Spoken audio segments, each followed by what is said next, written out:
Hello, my friends. Happy Sunday. So good to see you as always. Have you had a good week? Yep. All right. Speaking of weeks, last week, did you see our message? Because our lesson from last week ties right into this. This is part 2 of our lesson about Hannah and her son, Samuel. All right, so if you missed it, go back, TVC Kids Nashville. You can watch it on YouTube, catch up. But let me give you a quick review. So we started out with Hannah, and she wanted what? Yes, she wanted a baby so very, very much. All she wanted was a baby, and she did not have a baby. So what do you do when you really, really want something and you don't have it? What can you do? Pray. That's exactly what Hannah did. Hannah went to the tabernacle and she prayed, and she not only prayed and asked God, but she made him a promise too. She said, God, if you will just give me a son, I will dedicate him to you, and I will have him serve you all the days of his life. And that's exactly what happened. She went to the tabernacle, she prayed, and God blessed her with a baby. His name was Samuel, and which means asked of God. Beautiful, right? Well, he started to grow up, and he was about 5 years old, and Hannah and her husband decided, okay, it's time for him to really love and serve God. So they take him back to the tabernacle, and they meet the priest, Eli, and he was there, right? He remembered her from the last time she came to pray. And she said, Eli, we've brought Samuel here to live with you, and we want him, the 2 words we talked about last week, to learn about God and to serve God by serving you. And that's exactly what happened. So Samuel was going to stay there, and Eli was going to raise him. And Eli, he could teach him everything he needed to know about God. And so they spent every day studying and learning about God. And then Samuel served God by helping Eli, who was getting a little bit older. All right, so we talked about learning and serving last week. Let's see what else we have to learn in this story. All right, Samuel grew and grew and grew in both size and stature, in grace and knowledge of God. So important. The most important thing. You guys grow big, right? Your feet get big, then you get tall. All that's important. I'm glad you're healthy. But we need to make sure we're growing in knowledge of God. That's why you're watching today. And every time Hannah would come to visit, she was so proud. She was so proud to see who he was growing up to be, how he was learning about God, and how he was serving God by serving Eli. Eli, he was so thankful to Hannah for allowing Samuel to live there with him and help him out to serve him.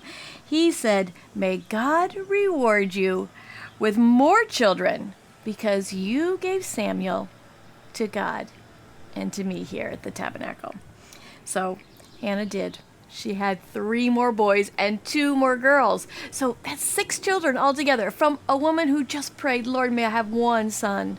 Now she has 6 kids, Samuel and the 5 that lived with her at home. Eli, he was getting to be very old, and he had 2 sons of his own, but unfortunately, they were not very godly. All right, they were not following God, and the tradition, the way things would work most of the time is the priest would get older and eventually pass away, and then his sons, who he had trained, would step into the position of being the priest. But can we have a priest, or in our church we call him a pastor, right? Can we have a priest or a pastor who doesn't believe in God and who doesn't serve God and love God and follow God? No, but don't worry, because even though Eli's sons were kind of ungodly and wicked, God had another plan, and here it is. Here we go. The people were worried, but God had a plan. He always does, you know that. He always has a plan if we just trust him, follow him. Sometimes it takes a long time to find out what that plan is, and sometimes it happens very quickly. And this time the plan is a very long plan. We're going to find out part of it now, but it goes all the way and leads all the way to Jesus. So here we go. One evening, after little Samuel went to sleep. So everybody grab a pillow, grab a blankie, pretend we're all going to sleep. Be like Eli. Here we are. Samuel? He woke up to hear his name. And so he ran to Eli. And he said, here I am. What can I do for you? First off, how cool is it that that Samuel just goes immediately to serve Eli, right? And so he jumps out of bed. He goes, and Eli says, Samuel, you must be dreaming. I didn't call you. Go back to sleep. Go back to sleep. So grab your pillow. There we go. Samuel. He hears him again. And he goes, and Eli's like, it's not me calling you. And one more time. Samuel. He wakes up and he runs to Eli, and Eli's like, I know what's happening. Samuel, it's not me calling you. It's God calling you. Woo. All right, here's what he says. He says, lie down one more time, and if you hear your name, say, speak, Lord, I'm listening. Oh, my goodness. So Samuel did just what Eli told him, and the Lord did speak to him, and he told him his plan. You want to hear God's plan? All right, here we go. So sadly, both Eli's sons were going to pass away. So that was part of God's plan. He didn't want the wicked sons to come up and be the priests, the leaders of the church or the tabernacle, right? And so Samuel was told this by the Lord, that both Eli's sons would pass. But the next morning, Eli asked Samuel, he said, what did the Lord say to you? Eli must have been so excited, right? He said, what did the Lord say to you?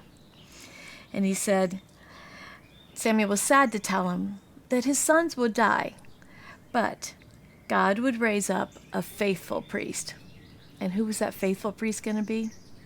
Samuel. Yeah. The plan was that Eli's sons would not step into that position, but Samuel, the one who came to the tabernacle, sat under Eli and learned and served, he would be the next priest. All right. So Samuel stayed with Eli as he grew older and older, and it became plain for everyone to see that Samuel would become God's prophet. The cool thing is Samuel is I think the only person who was a judge, a priest, and a prophet. Pretty cool. God really honored him because Samuel was faithful, and he trusted God in all these things, right? Can you imagine how happy Hannah was to see her boy grow up to be the priest after she had promised him to God? God had a beautiful plan for Samuel's life. So let's talk about a few things. What 3 things did Samuel learn about listening? You ready? He learned who to listen to. Who should he listen to? He listened to God, right? Now, for us, for you guys especially, yes, you always need to listen to God. And you could hear God by reading the Word, by praying, and sometimes he'll just put things into your mind for you. But I also want to say, if you're listening to your parents, you're also listening to God because God has given you to your parents to raise. All right? So make sure you're listening to your parents and make sure you're ultimately listening to God. So number 1 was who to listen to. Number 2 is what to do after you listen. So what did Samuel do? He didn't just ignore it. He went. He told Eli. He followed faithfully through his years as he learned more and more about God. He obeyed what God wanted him to do. He obeyed, and he became the priest that God told him he was going to be. All right? Samuel could have been like, well, it's been great learning all this. See you later. No. He stayed faithful all the way through. So we want to know who to listen to. We want to know what to do when we hear from God, right? And what's the third thing? He learned how to listen. How do we listen to God? You know, sometimes this is hard even for me. Okay, a lot of times this is hard even for me. Because to listen to God, Eli didn't say, Samuel, just go run around and ask God what he means. He said, go back down, lay down and listen and be ready. So sometimes we have to find a quiet spot. We have to find a quiet spot to quiet our hearts, to quiet our minds, and to listen. So when you pray, don't make your prayers just, this is what I want, God, boom, and we're done. Make sure when you pray, you take time to rest, be quiet, and listen. Can you guys do that? I know you can. All right. Well, here's 2 things that Samuel did. He learned and he served, and then he was used by God. All right? God used him. What an honor. What a privilege to be used by God. So my question for you guys today is, how can you be used by God? Samuel served somebody older than him.